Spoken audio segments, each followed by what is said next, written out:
My name is Edward Copper, and I recently got hired to work the night shift at a lonely gas station off Highway 27. On my first day, my manager handed me a laminated sheet titled Rules of the Job.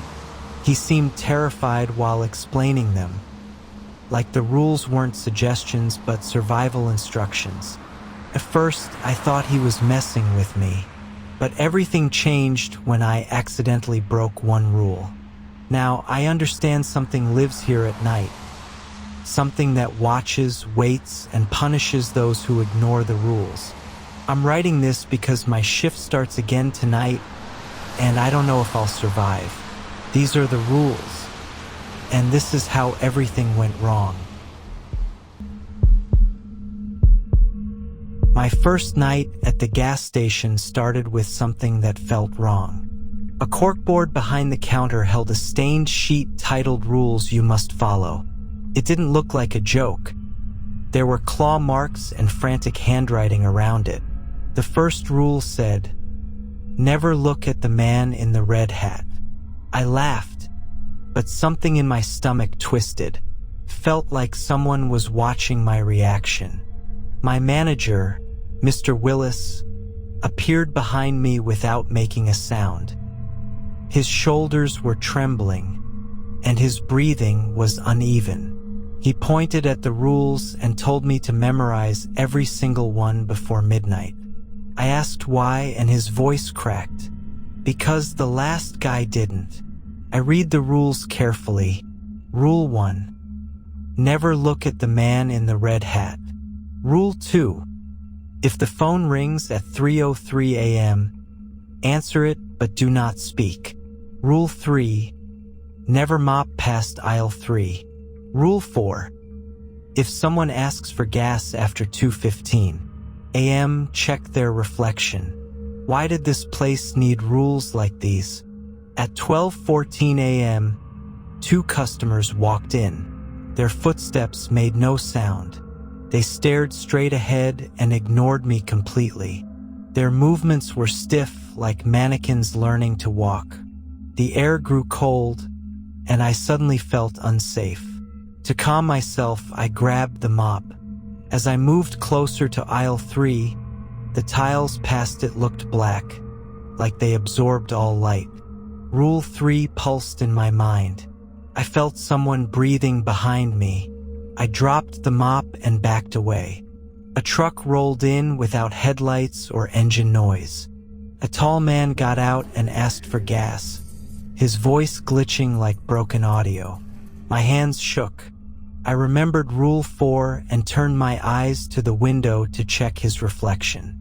He had no reflection. None. My body locked in place. The man repeated his request, voice cracking, syllables misplaced. His head twisted too far to the side. Panic rushed through me. "We're closed," I whispered. The man stood still for minutes. Then he vanished. The truck vanished. The gas pump hose swayed, as if still touched. The air thickened, almost syrupy. Something had been invited inside. The clock hands crawled toward 3:03 a.m. My heart pounded. The lights flickered harder. The smell of burnt metal filled my lungs. Something moved in aisle 3, whispering in a voice I didn't recognize. The phone rang at exactly 3:03 a.m. The ringing sounded like screaming. I answered and stayed silent. A whisper said, "He's behind you." My body went cold. I didn't dare turn. I felt cold breath on my neck. The line whispered, "Don't turn around." My muscles twitched. My curiosity burned. I gripped the receiver like my life depended on it. Rule 1 echoed in my mind. Never look at the man in the red hat. Was he behind me? My entire body trembled. Something scraped the floor, dragging itself closer. The brim of a red hat appeared in my peripheral vision. The air turned heavy like gravity doubled. My knees buckled. My vision blurred. I shut my eyes tightly. When I dared open my eyes again, the hat was gone. But the aisles were different now, longer, darker, twisted. The gas station was no longer the same place I entered. I stepped forward. The aisle continued forever. Chips repeated the same brand over and over. My footsteps sounded delayed, like echoes arriving too late. The chip bags whispered my name. Their plastic crackled like tiny voices. A red hat shape peeked from behind the shelves. My pulse raced. I ran. The aisle stretched with me. Footsteps followed, perfectly synchronized. Something wasn't chasing me. It was mimicking me.